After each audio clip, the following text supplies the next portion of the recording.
اور وہ کف افسوس ملتے ہوئے کہنے لگا کاش میں نے شرک نہ کیا ہوتا، لیکن پھر اس کا کوئی نہ مددگار تھا اور نہ حمایتی۔ آیت نمبر 45 میں اللہ تعالیٰ نے دنیا کی زندگی کی ناپائیداری کو ایک مثال سے بیان فرمایا کہ آسمان سے بارش نازل ہوئی، گھنا سبزہ نکلا، پھر وہ سوکھ کر چورا چورا ہو گیا، جسے ہوا اڑا کے لے گئی۔ مال اور بیٹے تو محض جیتی دنیا کا سنگار ہے، جب تک تم زندہ ہو تب تک مال بھی ہیں اور بیٹے بھی ہیں۔ والباقیات الصالحات، اگر کچھ ہے باقی رہے گی تو تمہارے اچھے اعمال باقی رہیں گے، اور اگر اولاد نیک ہوئی تو وہ بھی باقیات الصالحات میں شامل ہو جائے گی۔ آیت نمبر 47 سے فرمایا کہ قیامت کے دن تمام روئے زمین پر ایک کھلے میدان کی صورت میں ہوگا، سب لوگ صف باندھے رب کے حضور اکیلے حاضر ہوں گے اور اپنے اعمال ناموں کو دیکھ کر خوف زدہ ہوں گے، کہیں گے ہائے افسوس، اس اعمال نامے کو کیا ہوا، اس نے نہ کوئی صغیرہ گناہ چھوڑا نہ کبیرہ، مگر سب کو شمار کیا۔ آیت نمبر 50 میں حضرت آدم علیہ السلام کو فرشتوں کے سجدہ، ابلیس کی نافرمانی اور شیطان اور اس کی ذریت کے انسان کے دشمن ہونے کا بیان۔ آگے پھر ذکر شروع ہو جاتا ہے حضرت موسیٰ علیہ السلام اور حضرت خضر علیہ السلام کا۔ یہ لفظ خضر بھی ہے اور خضر بھی ہے، یہ دو تین طریقوں سے پڑھا جاتا ہے۔ حضرت خضر کے بارے میں مختلف روایات ہیں کہ یہ ولی ہیں کہ نبی ہیں، لیکن مضبوط رائے اکثر بزرگوں کی یہی ہے کہ یہ بھی اللہ کے نبی ہیں، اور بعض نے لکھا ہے یہ ہمیشہ سے زندہ ہیں۔ یہ دو اللہ کے نبی حضرت الیاس علیہ السلام اور حضرت خضر علیہ السلام، یہ دونوں ہر سال حج میں بھی جاتے ہیں، کیونکہ ایک روایت ملتی ہے کہ محبوب کریم علیہ السلام حج پہ گئے تو فرمایا میں الیاس اور خضر کو پہاڑوں سے اترتے ہوئے دیکھ رہا ہوں۔ تو جن کو اللہ نے کھلی آنکھیں دی ہوتی ہیں پھر انہیں زیارت بھی ہوتی ہے، انہیں یہ نظر بھی آتے ہیں۔ حضرت خضر علیہ السلام کو اللہ نے علم لدنی عطا فرمایا۔ یہ علم لدنی اللہ جس کو اپنے پاس سے عطا کر دے اس کو علم لدنی کہتے ہیں۔ حضرت موسیٰ علیہ السلام ایک دن تقریر کرتے ہوئے کسی نے پوچھا کہ آپ سب سے بڑے عالم ہیں، فرمایا الحمدللہ۔ تو اللہ کریم نے فرمایا نہیں ہے موسیٰ کلیم، آپ سے بڑے بڑے بھی ہیں، ہمارے یہاں مسئلہ ہے، پا نہ پڑی، اور لوگ مناظرہ کرنے آتے ہیں۔ کئی دفعہ لوگ نا مسئلہ بتاتے ہیں تو میں کہتا ہوں جناب آپ نے بتا دیا کہ اب آپ نے حکم کرنا ہے۔ کبھی کبھی کچھ لوگ ایسی باتیں کرتے ہیں وہ جی آپ ایک بندے کا نام لیتے ہیں ذکر کرتے ہیں، تو میں نے کہا چلو ہم نے بھی کہیں کچھ پڑھا ہی ہوگا نا تبھی تو ذکر کرتے ہیں، لیکن جو آتے ہیں نا لوگ وہ مشورہ تو ہمارے دور میں ہے ہی نہیں، جس نے جو لائن پڑھ لیا ہے وہ اس میں پکا ہو گیا، سارا نہیں نہ پڑھا، سارا پڑھے پھر بات سمجھ میں آتی ہے۔ حضرت موسیٰ کلیم اللہ کے نبی ہیں اور کیا بات ہے ان کی، اور یہ بھی اللہ کا فضل ہوا حضرت موسیٰ نے یہ بات کی تبھی تو ہمیں اتنی شاندار حکمتوں کے پھول ملے، یہ بھی حضرت موسیٰ کا ہی کمال ہے۔ تو حضرت موسیٰ نے کہا کہ اے اللہ وہ جو مجھ سے بڑا ہے عالم ہے وہ کہاں ملے گا جس سے میں حکمت کی بات سیکھوں؟ تو فرمایا جہاں مجمع البحرین ہے نا، دو دریا ملتے ہیں، وہاں وہ ملے گا۔ حضرت موسیٰ کلیم سے اللہ نے فرمایا کہ جاؤ جہاں دو دریا ملیں گے نا وہاں تمہیں وہ شخص ملے گا۔ تو یا اللہ میں کس طرح؟ فرمایا زادرہ ساتھ لے جاؤ، کھانے پینے کا سامان۔ حضرت موسیٰ کلیم لے گئے، مچھلی بھی لے گئے۔ فرمایا یہ مچھلی جہاں تمہارے برتن سے نکل کے دریا میں داخل ہو وہاں دریا میں شگاف پڑ جائے، وہاں وہ تمہیں شخص ملے گا۔ حضرت موسیٰ نے اپنے خادم حضرت یوشع بن نون علیہ السلام کو بھی ساتھ لیا، یہ بعد میں حضرت موسیٰ علیہ السلام کے جانشین ہوئے۔ یہ دونوں سفر پہ نکل گئے، ایک جگہ پہ پہنچے جہاں پہاڑ تھا، ساتھ دریا بھی تھا، اس کے نیچے آرام کرنے لگے۔ حضرت موسیٰ کلیم سو گئے تو یوشع بن نون علیہ السلام موجود تھے، مچھلی جھٹ سے نکلی، دریا میں داخل ہو گئی، وہاں راستہ بھی بن گیا۔ اب اٹھے حضرت موسیٰ کلیم، جب اٹھے تو فرمایا چلو چلیں، تھوڑا آگے جا کے فرمایا بھوک لگ رہی ہے کھانا تو نکالو۔ انہیں یاد آیا، کہنے لگے حضور مچھلی تو دریا میں چلی گئی تھی۔ فرمایا تو نے بتایا ہی نہیں، وہی تو ہماری منزل تھی جہاں مچھلی دریا میں گئی۔ پھر وہاں سے واپس آئے قدموں کے نشانوں پہ، وہاں پہنچے جہاں مچھلی گئی تھی، تو وہاں ایک شخص لیٹا ہوا تھا چادر لے کے۔ آپ نے سلام لی تو انہوں نے کہا وعلیکم السلام یا موسیٰ کلیم اللہ۔ تو آپ نے فرمایا آپ کون ہیں؟ فرمایا میں وہی ہوں جس کو آپ تلاش کر رہے ہیں۔ تو فرمایا آپ نے مجھے کیسے پہچانا؟ فرمایا جس رب نے تمہیں بھیجا ہے نا اس نے ہی مجھے بتایا ہے کہ موسیٰ آ رہے ہیں۔ اب حضرت خضر نے جو کچھ فرمایا وہ بڑا شاندار ہے۔ فرمایا موسیٰ کچھ باتیں ایسی ہیں جن کا آپ کو علم ہے اور مجھے نہیں، اور کچھ ایسی ہیں جن کا مجھے علم ہے اور آپ۔ اللہ اکبر، یہ کبھی ہماری سمجھ میں بات آ جائے، یہ کبھی سمجھ میں آ جائے، کچھ باتیں ایسی ہیں جس کا مجھے علم ہے، اور یہ بڑے بڑے سیانے بندے نہیں مانتے، بڑے بڑے میں عالم ہوں جی، تو آپ عالم ہیں میاں ایک شعبے کے، لیکن بہت سارے دنیا میں شعبے ہیں نا، دین کے عالم کا درجہ سب سے بڑا ہے، لیکن قانونی مشاورت کرنی ہے تو آپ وکیل سے کریں، گاڑی کے بارے میں پوچھنا ہے تو کسی مکینک سے پوچھیں، لیکن آپ بن کے نہ بیٹھ جائیں۔ فرمایا جس کا آپ کو علم ہے مجھے نہیں، اور جس کا مجھے علم ہے ان میں سے آپ کو نہیں۔ تو کہا میں پھر آپ کے ساتھ رہنا چاہتا ہوں اور میں وہ سیکھنا چاہتا ہوں جو آپ بتا رہے ہیں۔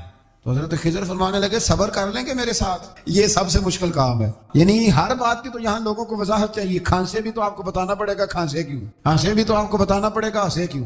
بے بزرگ ہیں، بزرگوں کی باتوں میں حکمتیں ہوتی ہیں، لیکن ہم حکمت کی طرف جانے کو تیار نہیں ہوتے، ہمیں تو فوری طور پہ جواب چاہیے، حل چاہیے۔ حضرت موسیٰ علیہ السلام جناب خضر کے ساتھ چلے، فرمایا صبر کروں گا، میں چلتا ہوں آپ کے ساتھ۔ دریا کے قریب گئے کشتی میں بیٹھنے کے لیے، تو کشتی والوں نے حضرت خضر کو پہچان لیا، بغیر کرائے کے سوار کرایا، اور جب پار اترنے لگے تو حضرت خضر نے کشتی کا ایک تختہ ہی توڑ دیا۔ حضرت موسیٰ کہنے لگے یہ آپ نے کیا کیا؟ انہوں نے نیکی کی، آپ نے تختہ توڑ دیا۔ فرمایا آپ کو کہا تھا نا آپ نے صبر نہیں کرنا۔ فرمایا چلو میں صبر کروں گا۔ تھوڑا آگے گئے تو ایک نوجوان لڑکا، ابھی چھوٹی عمر ہے، وہ ملا۔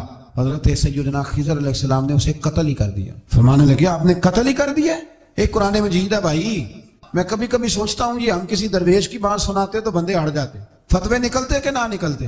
میرا خیال ہے ہر مسجد سے نکلتے، اور فتوے ایک جتنے مسجد میں نمازی ہوتے سب کے ہاتھوں میں فتوے ہوتے۔ قتل کر دیا، قتل ہی ہو گیا بندہ۔ تو حضرت سیدنا موسیٰ علیہ السلام فرمانے لگے آپ نے قتل ہی کر دیا۔ فرمایا میں نے کہا تھا نا آپ نے صبر نہیں کرنا۔ آپ فرمانے لگے چلو اگر اب میں بولا نا تو بے شک آپ مجھے علیحدہ کر دیجیے گا۔ حضرت موسیٰ کلیم اب بولا تو علیحدہ کر دے۔ ایک بستی میں داخل ہوئے، بستی کے لوگوں سے پانی مانگا تو انہوں نے پانی بھی نہ دیا، آرام کرنے کو جگہ بھی نہ دی، پر وہاں ایک دیوار گر رہی تھی، حضرت خضر علیہ السلام نے سیدھی کرنی شروع کر دی، ساری دیوار بنائی۔ تو حضرت موسیٰ کہنے لگے کن لوگوں کی خدمت کر رہے ہو جنہوں نے پانی بھی نہیں دیا، جنہوں نے پانی تک نہیں پوچھا؟ فرمانے لگے بس بھیا آپ نے وعدہ کیا تھا کہ اب بولیں گے تو بے شک علیحدہ کر دینا، آپ بولیں اب آپ کا اور میرا ساتھ زیادہ نہیں چل سکتا، آپ بولیں۔ جو بول پڑے نا غلامی کرے تو رستے لمبے چلتے ہیں، اور جو بولے نا جس کو وضاحتیں چاہیے ہو وہ غلام نہیں ہوتا، اس کے ساتھ پھر باتیں لمبی۔ ہاں تو آنکھ بند کر کے چل، ہاں آزم جاتے لائیے ہی نہ تجھے لائیے تھے، پھر آنکھ بند کر کے پیچھے چل کے بات ختم ہو گئی۔ حضرت خضر علیہ السلام نے جب کہا نا کہ اب آپ کا وعدہ ختم ہو گیا، فرمایا میں آپ کو جانے سے پہلے حکمت بتاتا ہوں، یہ وہ علم ہے جو اللہ نے مجھے اپنے پاس سے عطا فرمایا ہے، یہ وہ ہے جو علم لدنی ہے۔ کہا جناب کیا مطلب؟ فرمایا وہ جو میں نے تختہ توڑا تھا نا، تو یہ مسکین بچے ہیں جن کی کشتی تھی، تو دریا کے اس پار بادشاہ کھڑا تھا، وہ جو صحیح صحیح کشتیاں ہوتی تھی قبضے کر لیتا تھا، اور جو تھوڑی سی ٹوٹی پھوٹی ہوتی تھی نا وہ چھوڑ دیا کرتا تھا، تو میں نے تھوڑی سی کشتی ان کی اس لیے توڑ دی ہے تاکہ دیکھے گا تو چھوڑ دے گا، اس لیے میں نے بھلا کیا ہے۔ اور فرمایا وہ جو بچہ میں نے قتل کیا نا وہ شروع سے ہی کفر کا دل دادا تھا، اس کے ماں باپ نیک تھے، اگر بڑا ہوتا جوان ہوتا تو ہو سکتا ہے ماں باپ کو بھی کفر میں مبتلا کر دے، اب اس کے بدلے اللہ انہیں صالح بیٹا عطا فرمائے گا، تو یہ بھی میں نے اللہ کے دیے ہوئے علم سے کیا۔ اور فرمایا یہ جو دیوار میں نے نبی ہو کے یا ولی ہو کے مزدوری کر کے دیوار بنائی ہے نا، اللہ اکبر، فرمایا یہ دیوار عام لوگوں کی نہیں، یہ یتیم بچوں کا خزانہ ہے دیوار کے نیچے، یہ گر جاتی تو خزانہ ظاہر ہو جاتا، اور بچائی اس لیے ہے کہ وَكَانَ أَبُوهُمَا صَالِحًا، ان بچوں کا باپ نیک آدمی تھا، ان کا باپ قاضی ثناء اللہ صاحب پانی پتی فرماتے ہیں ڈائریکٹ باپ نہیں تھا، 7ویں نسل میں جا کے باپ بنتا تھا۔ سن لیں یہ بھی بات، ایک بندہ نیک ہو تو اس کی 7 نسلوں تک رب خزانوں کی بھی حفاظت فرماتا ہے۔ اب آپ اندازہ فرمائیں کہ بات کتنی دور تک جاتی ہے۔ بزرگوں کی باتوں میں نا حکمتیں ہوتی ہیں، دانائیاں ہوتی ہیں۔ یہ طریقت کے جو لوگ ہوتے ہیں انہیں سبق یہ دیا جاتا ہے کہ آمنا و صدقنا، ماننا ہے اور تصدیق کرنی۔ ہمارا معاملہ یہ ہے کہ یہاں وضاحت دینی پڑتی، وہ جی وہاں کیا ہوا تھا، وہ جو گاڑی آپ کے پاس ہے تو وہ کہاں سے آئی، تو وہ جو کل آپ نیا جوڑا پہن کے آئے تھے تو وہ کدھر سے آیا۔ تو جو لوگ وضاحتیں مانگتے ہیں وہ اپنے نہیں ہوتے، ان کا غلامی کا رشتہ نہیں ہوتا۔ حبیب اور ہوتا ہے، شریک اور ہوتا ہے۔ شریک وضاحتیں مانگتے ہیں، حبیب محبت کرتے ہیں۔ ہمارا آج سب سے بڑا المیہ یہ ہے، سب سے بڑا، کہ ہم کسی حکمت کے تحت کوئی بندہ اگر کوئی کام کر رہا ہے تو مجبوری ہے کہ ہمیں وہ حکمت بتائی جائے، ایسا نہ کریں۔ یہ طریقہ حضرت غوث اعظم رضی اللہ تعالیٰ عنہ، حضور غوث پاک رضی اللہ تعالیٰ عنہ کو ایک شخص ملنے آ گیا، ملا علی قاری نے لکھا ہے، آپ کے ایک مرید نے کہا چل میرے پیر سے ملنے، کہنے لگا میں نہیں جاتا ملنے کسی پیر شیر سے، کہا نہیں آؤ تو صحیح۔ وہ آیا نا تو اس نے دیکھا کہ 50 گھوڑے عربی نسل کے کھڑے ہیں غوث پاک کے دروازے، موٹے تازے چوڑے عربی نسل کے گھوڑے۔ اس کے ذہن میں خیال آیا، کہنے لگا یار سواری کے لیے اگر رکھے ہیں تو ایک بھی کافی تھا، 50 کی کیا ضرورت تھی؟ اللہ اکبر۔ اب واقعی 50 کھڑے تھے، مرید کے پاس جواب ہی کوئی نہیں تھا، کہنے لگا یار پتا مجھے بھی کوئی نہیں، لیکن حضرت صاحب نے رکھے ہیں تو حکمت ضرور کوئی ہوگی۔ اللہ اکبر۔ وہ چلے گئے واپس، وہ روز تنقید کرتا، کیسا تیرا پیر ہے 50 گھوڑے رکھے ہوئے، کیسے تیرا پیر ہے 50 گھوڑے رکھے ہوئے۔ کچھ دن گزرے تو ملا علی قاری کہتے ہیں وہ اعتراض کرنے والے کے پیٹ میں کوئی تکلیف ہوئی، بغداد کے سب سے بڑے طبیب کے پاس گیا، اس نے کہا تیرا تو جگر تباہ ہو گیا ہے، عربی نسل کا ایک گھوڑا چاہیے، اس کو ذبح کریں گے، اس کا جگر نکالیں گے، اس کی دوائی بنا کے تجھے کھلائیں گے، اور 50 گھوڑے ہوں گے تو بچے گا۔ اب پریشان ہو گیا، کہنے لگا گھوڑے ہیں تو صحیح، پر جو میں حال کر رہا ہوں گا گھوڑے تو نہیں ملیں گے، میرا تو جوتوں والا کام ہے، وہ شاید مل جائیں۔ لیکن جب انسان مرنے لگتا ہے تو پھر اس کو ڈوبتے کو تنکے کا سہارا۔ اپنے دوست کے پاس گیا، کہنے لگا چل تیرے پیر کے پاس چلیں۔ اس نے کہا تجھے نہیں لے کے جانا، تو تنقید کرتا ہے، کہتا ہے ایک دفعہ چاہیے کیا، کہا گھوڑے، کہنے لگا تیرے لیے رکھے ہیں کوئی، جا دوڑ جا، میرے حضرت صاحب کی ضرورت کیا ہے۔